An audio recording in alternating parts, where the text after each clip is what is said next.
prem boy te hian ni tin Isua ka thinlungin ka hmangaih deuh deuh ti la kharun rukhoi sa amai nora ala ya han kalna oma te bo khan han kalla tia class 2 in kan sadona ni d in ni tin Isua ka thinlungin ka hmangaih deuh deuh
tiang vel kha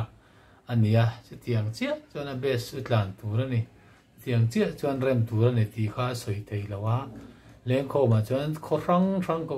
rang zai dan te point ang lawa kamen zai kan varem don chuan an zai ang khan varem mai tur ani siam rem ngai te po manga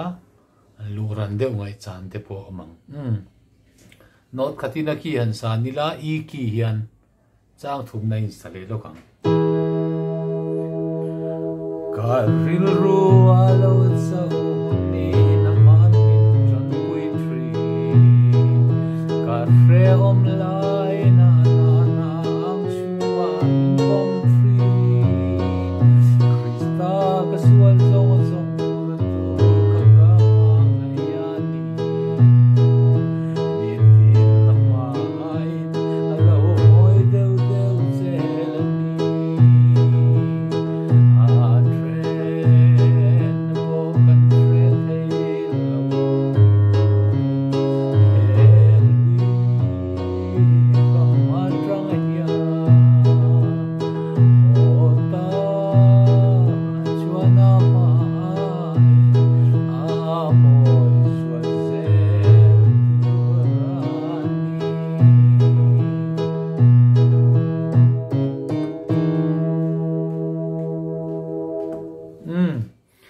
Tihani du tok po tangaram request tu kha prem boy te ani